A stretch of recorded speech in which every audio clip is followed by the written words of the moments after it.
ఒక్కసారి కొమ్మూరి గోల్డ్ కి కాల్ చేయండి. తాకట్లో ఉన్న మీ బంగారాన్ని విడిపించి మార్కెట్ ప్రైస్ కి వాళ్ళు కొనుక్కుని మిగతా డబ్బులు మీకు ఇచ్చేస్తారు. అందరికీ నమస్తే, వెల్కమ్ బ్యాక్ టు మన టీవీ. నేను మీ రమ్య. నేను పవన్ కళ్యాణ్ గారు ఏవైతే ట్రోల్స్ వస్తున్నాయో ఆ ట్రోల్స్ గురించి చాలా క్లియర్గా మాట్లాడారు. ముఖ్యంగా మనందరికీ తెలుసు, టీవీకే పార్టీ పెట్టి టీవీకే ఫస్ట్ ఎలక్షన్స్లోనే గెలిచింది అని చాలామంది అభినందించారు, చాలామంది సెలబ్రేట్ చేసుకున్నారు. విజయ్ ఫ్యాన్స్ అయితే అదొక పండగలా చేసుకున్నారు అని చెప్పొచ్చు. కానీ కొంతమంది ఎవరైతే ఉన్నారో ఈ సక్సెస్ని కూడా పొలిటికల్ వైపు తిప్పేసి రాజకీయాలలో అటు ఇటు పోల్చడాలు, ట్రోల్స్ చేయడాలు, అటు ఇటు అంటే ఇది ఇలా ఉంది, ఇది ఇలా ఎందుకు అయింది అని చెప్పడాలు. ముఖ్యంగా చెప్పుకోవాలంటే కొన్ని సందర్భాలలో అయితే రోజు అయితే డైరెక్ట్గానే కామెంట్ పాస్ చేయడం జరిగింది. ఆంధ్రప్రదేశ్ రాజకీయాలు, తమిళనాడు రాజకీయాలు కంపేర్ చేసి ఈ ఎలక్షన్స్లో ఇతను సినిమా హీరోనే అలాంటప్పుడు ఇతను ఏకతాటిగా గెలిచాడు, ఇతను ఎందుకు గెలవలేదు అని ఈ టాక్స్ అయితే వచ్చాయి.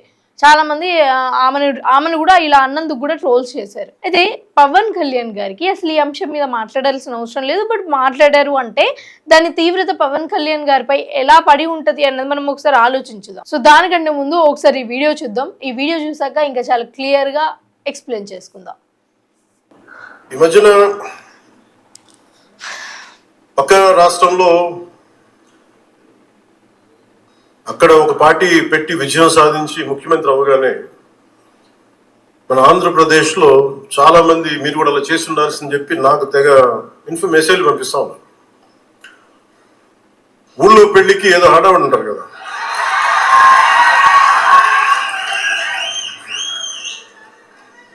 అంటే అంటే ఎలా ఉండదంటే మనకి సందులోనో మన ఒక పెళ్లి జరుగుతూ ఉంటే మన ఊళ్ళో చిన్నపిల్లలు పరిగెడుతూ ఉంటారు అటు ఇటు, వాళ్ళ ఇంట్లో పెళ్లి అనుకున్నాడు. అరే ఆంధ్రప్రదేశ్ పరిస్థితులు వేరు. సరే వీళ్ళు చెప్పినట్టుగానే మనం కూర్చొని 2019 నిలబడ్డాం. ఎక్కడ పెట్టారు? 2 చోట్ల ఓడించారు కదా. పోనీ ఎవరైనా నిలబడ్డారు ఆ రోజున నాయకులు అంటే? అందరూ పారిపోయారు కదా. సో అందుకని కంపేర్. సో అది పవన్ కళ్యాణ్ గారు చెప్పిన విషయం ఏంటంటే, పక్క రాష్ట్రంలో ఒక పార్టీ పెట్టి విజయం సాధిస్తే ఆ విజయాన్ని అంటే ఆంధ్రప్రదేశ్ రాజకీయాలకు కలిపేసి లింక్ చేసేసి ఎందుకు మాట్లాడుతున్నారు. అలాగే ఇంకొక డైలాగ్ కూడా వేయడం జరిగింది. ఊర్లో పెళ్ళికి కుక్కల హడావిడి అని, అంటే కుక్కలు అని డైరెక్ట్గా అనకుండా కానీ అన్నారు. సో ఈ తమిళనాడు రాజకీయాలకు అలాగే ఆంధ్ర రాజకీయాలకు వస్తూ పోయేవాళ్ళు, ఆ రాజకీయాల గురించి ఈ రాజకీయాల గురించి మాట్లాడే వాళ్ళు ఎవరు అంటే మనకు చాలా క్లియర్గా సోషల్ మీడియాలో ఇక్కడ నుంచి స్టాలిన్ని సపోర్ట్ చేయడానికి వెళ్ళి మళ్ళీ అక్కడ విజయ్ సక్సెస్ అయ్యాక మళ్ళీ అక్కడి నుంచి వచ్చి ఇక్కడ విజయ్ సక్సెస్ అయ్యాడు, నువ్వెందుకు సక్సెస్ అవ్వలేకపోయావు, ఒక అటెంప్ట్లోనే నీకు అసలు ఎలాంటి పదవి ఎందుకు రాలేదు, అసలు అతని స్థాయి ఎక్కడ, ఇతని స్థాయి ఎక్కడ అని మాట్లాడే ఈ క్రమంలోనే చాలామంది కూడా పవన్ కళ్యాణ్ గారికి మెసేజ్ చేశారంట. అంటే అసలు ఏ తీవ్రతలో మెసేజ్ చేస్తే పవన్ కళ్యాణ్ గారు ఈ అంశాన్ని మాట్లాడారు. జనరల్గా అయితే మాట్లాడతారు అని ఎవరు కూడా అనుకోలేదు.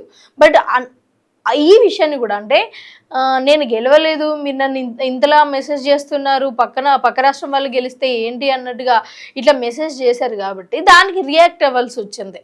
అంటే ఎంతమంది కలిపి ఆ మెసేజెస్ కానీ ఆ ట్రోల్స్ కానీ పవన్ కళ్యాణ్ గారికి పెడితే ఈరోజు రియాక్ట్ అయ్యాడు. సో ఏమంటున్నాడు, 2019లో పార్టీ పెట్టినప్పుడు మీరెవరు నాకు అండగా లేరు, అలాగే దీంతో పాటు ఇంకొన్ని విషయాలు కూడా చెప్పారు. నేను రాజకీయాల్లోకి పదవుల కోసం రాలేదు, ఒకవేళ పదవి కోసమే వచ్చిందంటే పార్టీ పెట్టకపోయేవాడిని, నేను డైరెక్ట్గా ఎంపీగానే నిలబడేవాడిని అని అయితే చెప్పాడు.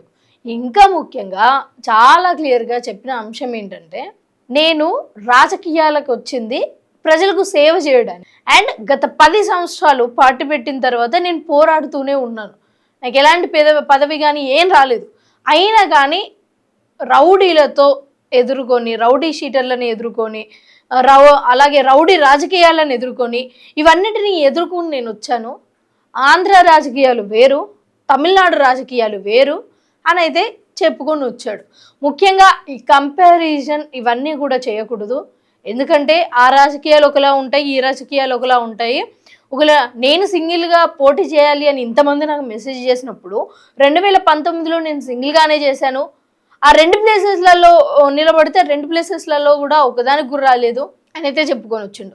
ఇక ఎట్టి పరిస్థితులలో ఇంకేం చేయాలో అర్థం కాని పరిస్థితులలో పొత్తు పెట్టుకోవాల్సి వచ్చింది. అది కూడా మీకోసం నేను పొత్తు పెట్టుకొని మీకు అంటే ప్రజలకు సేవ చేయాలి అని నేను అనుకుంటే ఈరోజు మీతోనే నేను మాటలు పడ్డు నాకు బాధాకరంగా ఉంది అని అయితే పవన్ కళ్యాణ్ గారు చెప్పారు. సో ఇది కూడా చాలా బాధాకరమైన విషయం అని చెప్పొచ్చు. ఎందుకంటే అంటే ఇప్పుడు అతను చెప్పే మాటలలో ప్రజల కోసమే నేను పొత్తు పెట్టుకొని ప్రజలకు సేవ చేయాలి, ఎలాగైనా ప్రభుత్వంలోకి రావాలి, అలా వస్తేనే ప్రజలకు సేవ చేసే అంత ఆ ఛాన్స్ దొరుకుద్ది అని పొత్తు పెట్టుకొని ఇప్పుడు ప్రజల ముందుకు వస్తే ప్రజలేమో ఆ రాజకీయాలలో ఆ పార్టీలో వాళ్ళు గెలిచారు, మీరెందుకు గెలవలేదు, మీరెందుకు పొత్తు పెట్టుకున్నారు, మీరెందుకు ఒంటరిగా ఆడలేకపోయారు అని ఇదంతా చేయడం జరిగింది కదా. సో దీన్ని మనం ఖండించాలి, అసలు కంపేర్ చేయాల్సిన అవసరం లేదు అని అయితే పవన్ కళ్యాణ్ గారు చెప్పారు. సో ఈ అంశాన్ని ఇక్కడి వరకు ఆపేయొచ్చు. ఇంకా నిజంగానే తమిళనాడు రాజకీయాలు వేరు, ఆంధ్రప్రదేశ్ రాజకీయాలు వేరు. ఆంధ్రప్రదేశ్లో మనందరికీ తెలుసు రౌడీజాలు, రౌడీ షీటర్లు, కార్యకర్తల దగ్గర నుంచే కొట్టుకోవడాలు, నరుక్కోవడాలు ఇవన్నీ తెలుసు. సో ఇక్కడ కొంచెం నిలబడడం అంటే చాలా గట్టి విషయమే.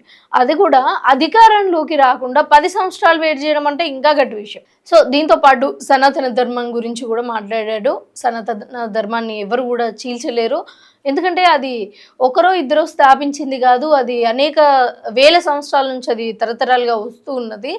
అలాగే సనాతన ధర్మంతో పాటు ప్రతి ధర్మాన్ని కూడా ఎవరి ధర్మాన్ని వాళ్ళు రెస్పెక్ట్ చేయండి. బట్ రాజకీయాల్లోకి వచ్చేసరికి, ఎలక్షన్ టైంకి వచ్చేసరికి నేను టోపీ పెట్టుకొని వెళ్తేనే వాళ్ళు నాకు ఓటేస్తారు అన్న ఇలాంటి రాజకీయాలు తీసేయాలి. ఎవరి మతానికి వాళ్ళు రెస్పెక్ట్ ఇచ్చినా సరే ఎండ్ ఆఫ్ ద డే రాజకీయాలకు మతాలు అడ్డు రాకూడదు అని అయితే ఈ విషయం కూడా చాలా స్పష్టంగా తెలియజేయడం జరిగింది. సో మీకేమనిపిస్తుంది పవన్ కళ్యాణ్ గారు మాట్లాడిన ఈ మాటల గురించి అన్నది కూడా కింద కామెంట్ సెక్షన్లో కామెంట్ చేయండి.